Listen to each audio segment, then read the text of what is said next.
Hello students, welcome to Education on Cloud. This is second PUC physics classes. In today's class we are going to discuss about the important notes. So that is what are the important points to remember in the chapters we are going to learn. So in this class we are going to learn the important questions or important topics, that is we also take it as a quick revision of the first chapter, that is electric charges and fields. Now let us see what are the things we have already learnt, but this is the points to remember, that is the quick points to remember. We have the charge. So what is charge?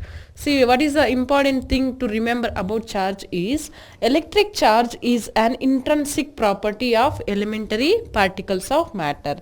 See, that is the property of matter, that is every matter is made up of charges. So we can say that it is the intrinsic property of the matter which gives rise to electric force between the various objects.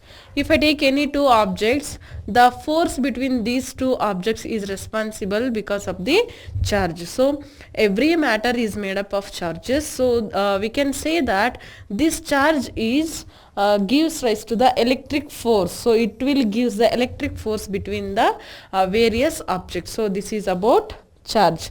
And we have quantization. What is quantization is charge is always in the form of an integral multiple of electronic charge. See, we have the electronic charge, so that is E. So where E is the electric charge, we can say. And what is charge is Q is the charge. So now what is quantization is this charge is integral multiple of, so it is the multiples of n, so where n is an integer. See, therefore we will take it as Q is equal to plus or minus n into E. That means the charge is always an integral multiple of electric charge E. So we can say that the charge is the product of integer and the electric charge. So where n is the integer and E value is 1.6 into 10 to the power of minus 19 Coulomb. So that is the value of electric charge. So every charge is an integral multiple of electric charge. So that is the quantization equation.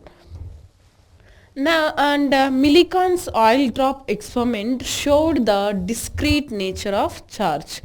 See, the first experiment that showed the discrete nature of the charge is Millikan's oil drop experiment. So, charge can't be the fractional multiple of E. So, if I take Q, so it should be always an integral n into E. So, for example, we can take it as 1E, 2E, 3E, 4E, like that. So up to we can have n number of electric charges.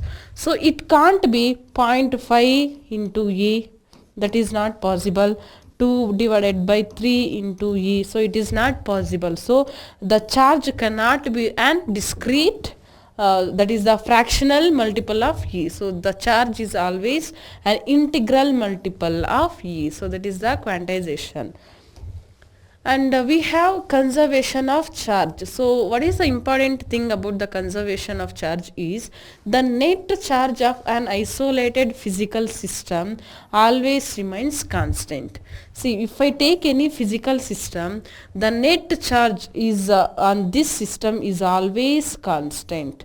So that is the conservation of charge. We can take any object, that is the isolated object, the net charge on this object must always remains constant. And charge can neither be created nor be destroyed. So we can't create our own charge or we can't destroy the charge. It can be transferred from one body to another body. For example, this is a body and now we are taking another body, that is B. Let us take it as B and this is A. Now we can transfer the charges of A to the B by rubbing these two things. By the process of rubbing, so the charges from A will gets transferred to charges to B. So here we have to understand one thing, the charges are not destroying, either they are not creating, but we are transferring the charges from A to B. So only we can do is the transfer of charges. So we can't destroy or we can't create the charge. So that is the conservation of charge. So and also the net charge. So if I take the amount of charge on any isolated body, so it must be a constant always. So there is a conservation of charge. So electric charge is additive. So that is the total charge is the algebraic sum of the individual charges.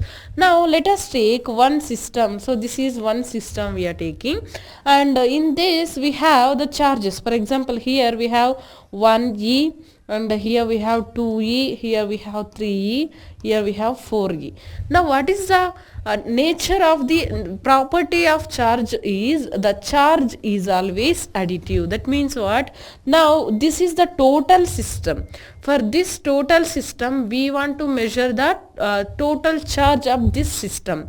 So what is the total charge? Q is equal to, it is the algebraic sum of the individual charges.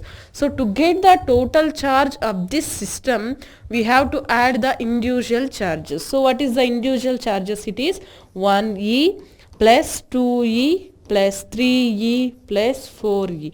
So it will gives the total charge on that system. So the electric charge is always additive. That means to get the total charge we have to add the individual charges that are present in that system. So that is the property of electric charge is an additive. So that is we have to add the individual charges to get the total charges of the system. So that is the property. And the electric charge is invariant as it doesn't depend upon the motion of the charged body or the observer. Now we have a body, let us take this is a spherical body, and let us take it is having the 5e electrons, that is 5e charge. So what is amount of charge? It is having 5e. Now let us assume that this body is moving with an velocity v. Since it is in motion, the amount of charge doesn't change.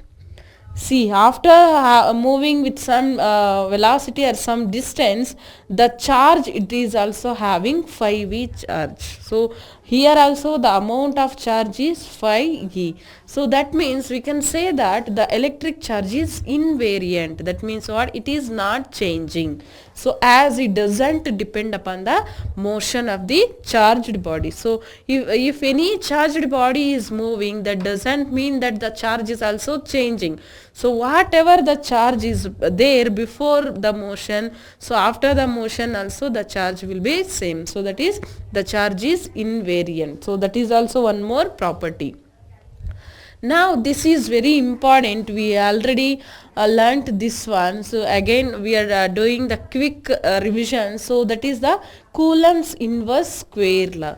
So what is Coulomb's law? So it states that the electrostatic force of attraction or repulsion acting between two stationary points charges is given by. See, let us take the two charges. For example, we are taking the charge Q1 and at some certain distance we are taking the other charge Q2, such that the distance between them I am taking it as D, or we can also take it as R.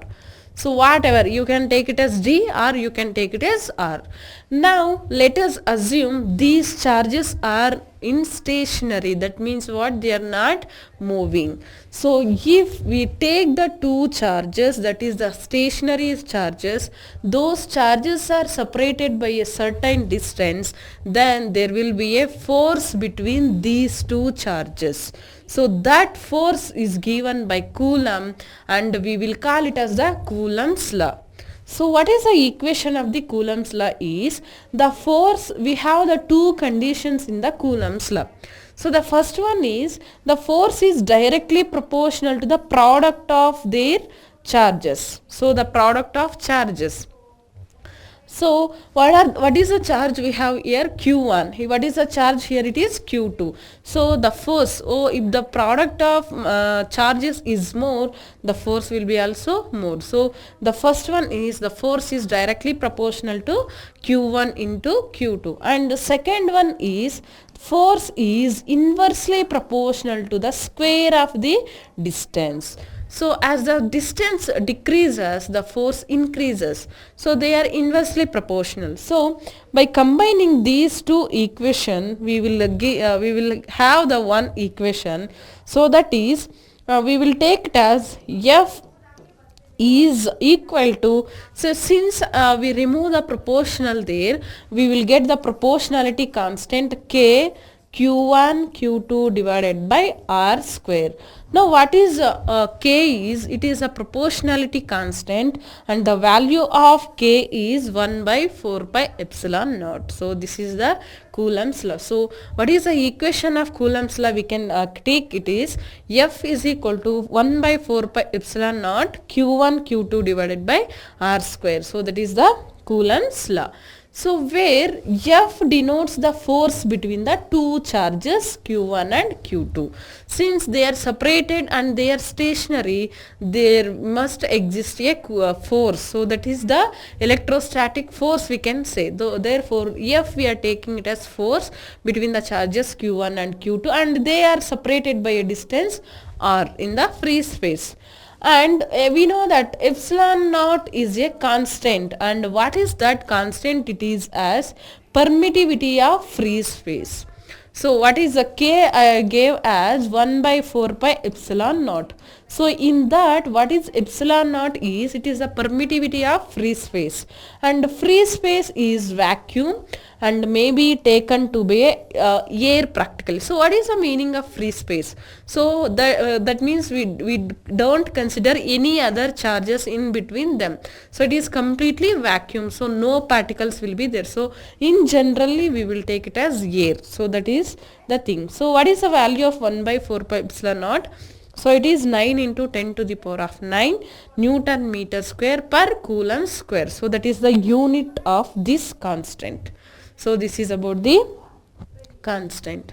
Now if the free space is replaced by a medium, so just now I told that, see what is the epsilon naught? It is a permittivity of free space.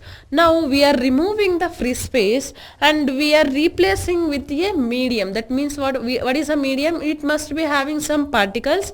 It may be a charged particles or anything. So then the epsilon naught is replaced by epsilon naught K.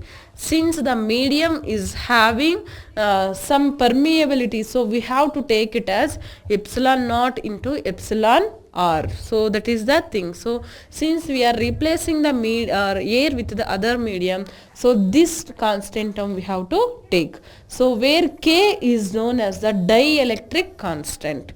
So what is the K? It is called as a dielectric constant. So relative permittivity. So we will take it as a dielectric constant or relative permittivity. So therefore epsilon naught into epsilon R, we will take it as epsilon. So in the place of epsilon naught, so we have to represent with the epsilon.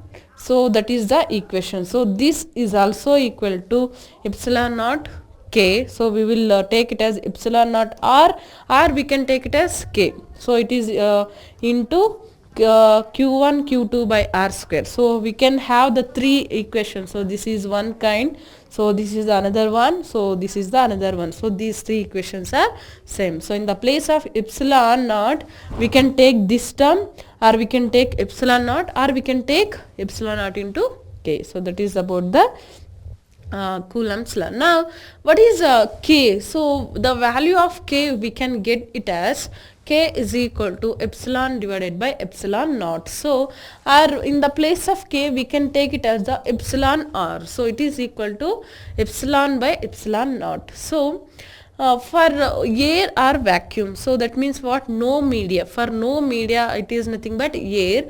So K is equal to 1. So that is for vacuum or for air, and K is infinity for conductor or metals. So in the case of metals, we have the medium. So since it is having the medium, we will take it as infinity. So the value of K is infinity for metals or conductors. And what is the epsilon naught value? So it is 8.85 into 10 to the power of minus 12 Coulomb square per Newton per meter square. So that is the value of epsilon naught, and its dimensional formula. So what is the dimensional formula for the K? So it is m power minus 1, L to the power of minus 3, T to the power of 4, A to the power of 2. So that is the dimensional formula of the K. So the vector form of the Coulomb's law. So we have to take Q1 and Q2 are charges. So now that is the formula magnitude only we find out. So now we have to give the vector form of that Coulomb's law. So what is the vector form of Coulomb's law is, so F12, so that is what the force on charge Q1 by Q2. So F12 represents what? The force on Q1 by Q2. So it is equal to 1 by 4 pi epsilon naught Q1 Q2 divided by R1 minus R2 whole cube. So what is this one is the distance between the charges. So that we will also take it as the vector. So that is the resultant vector between the charges Q1 and Q2. So that is the resultant vector between Q1 and Q2. So in the vector form we can give it as 1 by 4 pi epsilon naught Q1 Q2 divided by R1 minus R2 whole cube, and since it is the direction, so we have to take it as a cube here. So R1 minus R2 bar. So that is the thing.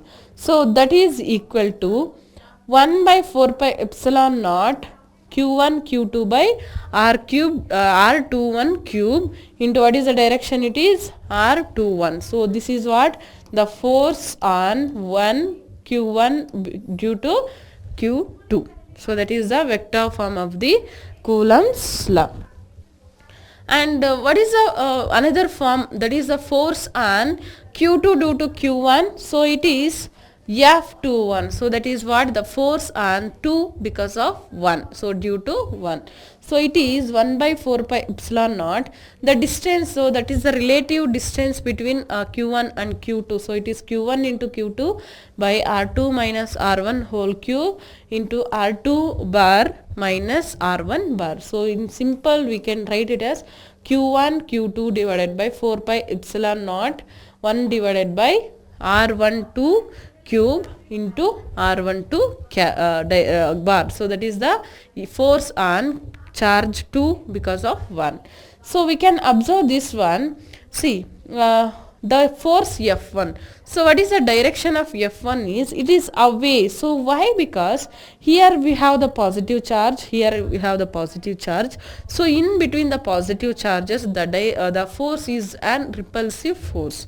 So therefore the force is away from that charge. So it is the force on 1 due to 2. So that is the direction is left side we can take. And the force on Q2 because of Q1 is what? Since it is the both same like charges, the force is repulsive force. So it is away from that Q2. So it is the direction of F2. So 1. So that is the force on Q2 due to Q1. So we can observe that F12 and F21 are opposite in direction. So we can write it as F12 is equal to minus of F21. So because the direction of these two forces are opposite. So that is the vector form of the Coulomb's law. Now we have the electrostatic force due to continuous charge distribution. See, we learnt that the Coulomb's law. What is Coulomb's law is in between only two charged particles we will take it as a Coulomb's law. Now we have to find out the electrostatic force because of continuous charge distribution. That means what?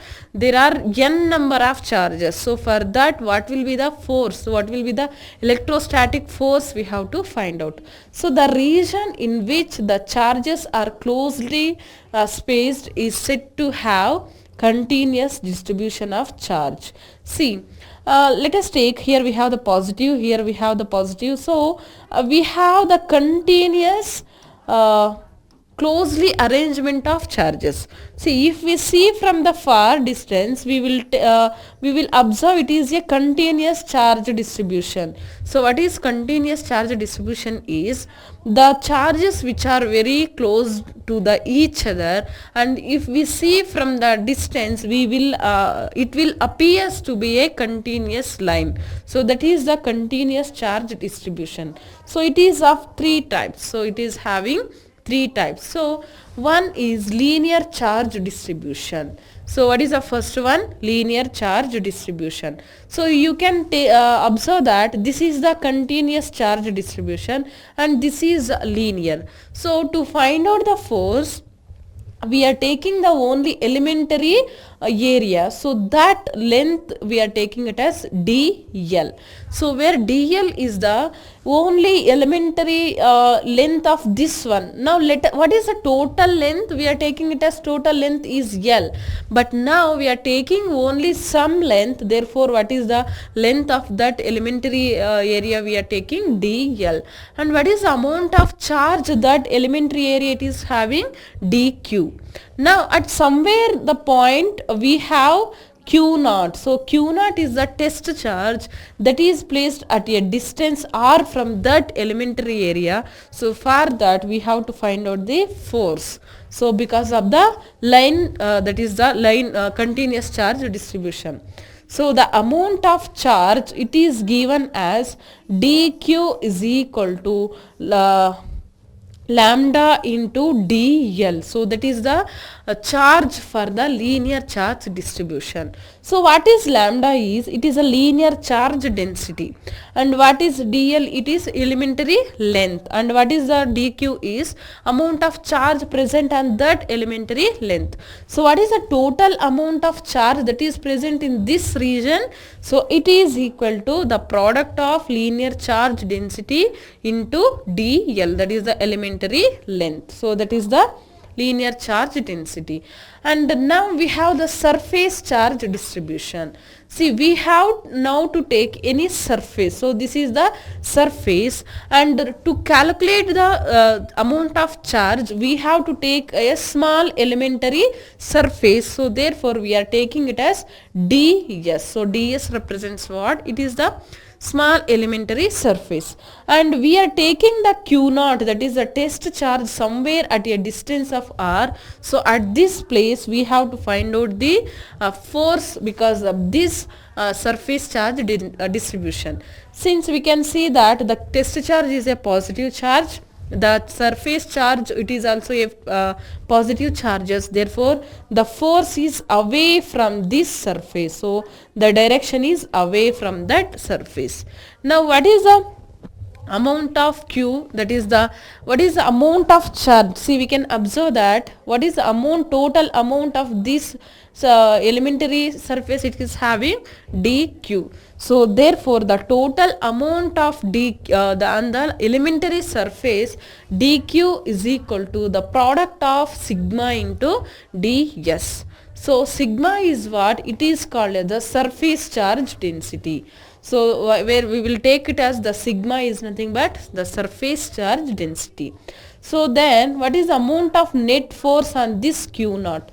See, what is the net force on this q naught? So the equation is given as F is equal to q naught divided by 4 pi epsilon naught integral. We have to take the surface integral because that is the surface charge distribution into what is dq? So what is Coulomb's law is F is equal to 1 by 4 pi epsilon naught q1 q2 divided by distance square. So that is the formula. But here what is the test charge? It is q naught, and what is the q2 is? It is nothing but dq. So because this is the dq we are taking, so we have to take the Coulomb's law between dq and q naught.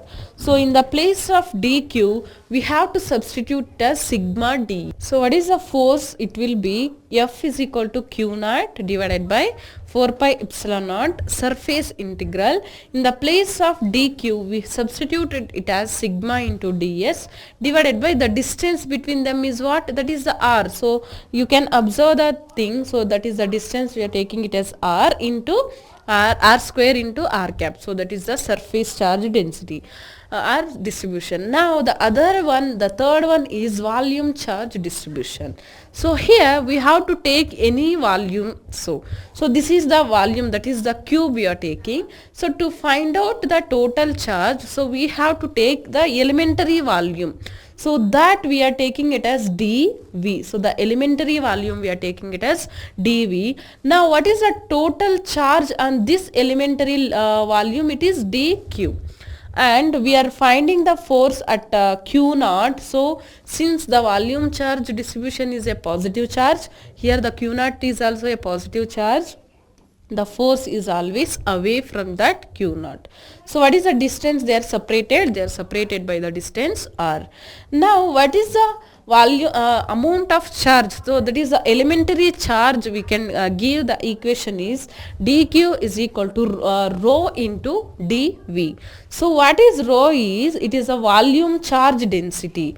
So rho represents the volume charge density. So the amount, the net force on the charge. So how much this q naught is experiencing the force because of this volume charge density? It is q naught divided by 4 pi epsilon naught into volume integral of. So it is a volume. So we have to take the volume integral of. In the place of dq we have to substitute it as rho dv divided by what is the distance it is separated? R. So it is divided by r square into r cap. So this is the three types of continuous charge distribution. So this is the quick points to remember. So this is for today's class. We will continue in the next class. Thank you.